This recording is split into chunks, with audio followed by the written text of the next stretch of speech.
अस्सलाम वालेकुम, कैसे हैं आप सब। उम्मीद है बिल्कुल ठीक ठाक होंगे। धनिया, पुदीना, हरी मिर्च और लहसुन, हरी प्याज, ये सारी ऐसी सब्ज़ियां हैं जो तकरीबन हम रोज़ाना इस्तेमाल करते हैं। और स्पेशली धनिया पुदीना तो हमारे घरों में बहुत ज़्यादा इस्तेमाल होता है। मैंने भी अपने घर छत पे इनके छोटे छोटे से प्लांट्स लगाए हुए हैं, आप देखिए। और इनमें ग्रोथ कितनी अच्छी हो गई है। मैंने मुख्तलिफ़ किस्म के चीज़ों में प्लांट लगाए हैं, आप देख सकते हैं। शू बॉक्स में लगाए हैं, इसके अलावा बिस्किट्स के डब्बों में, प्लास्टिक की बॉटल्स के अंदर। और मैंने दिखाने का मकसद आज ये था कि मैं आई थी अपनी छत पे थोड़ी सी धनिया लेने के लिए, इसलिए कि जब भी मुझे धनिया की ज़रूरत होती है मैं आती हूँ और इसमें से लेके चली जाती हूँ। बहुत अच्छा लगता है।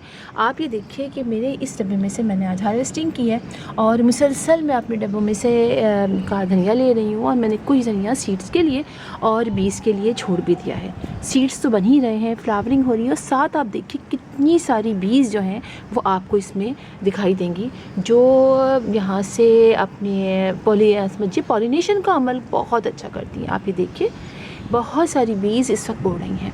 और मेरे वेजिटेबल गार्डन में इस वक्त बहुत अच्छे वेजिटेबल लग रहे हैं, इसलिए कि इनको वो सारी चीज़ें मैं इस वक्त प्रोवाइड कर रही हूँ जो एक गार्डन समझिए वेजिटेबल को चाहिए होती है।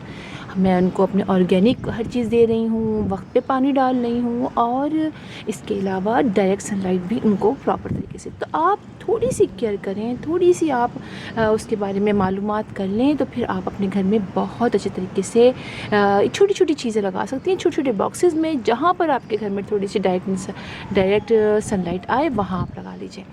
और आप देखिए कि मैं इनके अंदर जो है वो देख के पानी डालती हूँ। पानी बहुत इम्पॉर्टेंट है, वो आपको देख के डाल। और देखिए कि मैं आपको बीज तो आपको दिख ही रहे होंगे, मेरा ख्याल है बहुत सारी उड़ रही हैं, ये आपको दिख रही होंगी। और देखिए इसके अंदर कितने अच्छे ये लग रहे हैं, ये देखिए आपको दिखाई दे रहा है। असल में धूप है ना तो मुझे नहीं दिख रहा। इतनी अच्छी धनिया लग रही है, और ये धनिया बहुत खुशबू वाली होती है। कभी आप लगाइए और आप चेक कीजिए, तब ये इनको हरा ही तोड़ के देखिए, बहुत अच्छी खुशबू होती है। इसके अलावा इनके जो ड्राई हो जाएंगी तो इन्हीं को हम वापस इसमें डाल देंगे और दोबारा से हमारे इसके अंदर कोरिएंडर लग जाएगी। छोटे छोटे बॉक्सेस में आप लगा सकते हैं। कहने का मकसद सिर्फ ये है कि गार्डनिंग ज़रूर कीजिए और ये छोटी छोटी चीज़ें अपने घर में लगाइए, और बिल्कुल आपकी सेहत के लिए, आपकी हेल्थ के लिए ये चीज़ें बहुत ज़रूरी हैं। और सर्दियों में तो आप स्पेशली लगा सकते हैं। मेरे पास भी आप देखें, मैंने मुख्तलिफ़ किस्म के शॉपर्स में लगाए हुए हैं बॉक्स। अगर हमारे पास नहीं है यानी पॉट्स, तो क्या हुआ, इन चीज़ों में भी आप सर्दियों में ईज़िली अपने घर में लगा सकते हैं, गर्मियों में भी लगा सकते हैं। लेकिन चूँकि सर्दियाँ हैं इसलिए मैंने स्पेशली सर्दियों का नाम लिया। तो फिर इंशाल्लाह आप लोगों से मुलाकात होगी किसी और वीडियो में, किसी और टॉपिक के साथ। तब तक के लिए अल्लाह हाफिज़।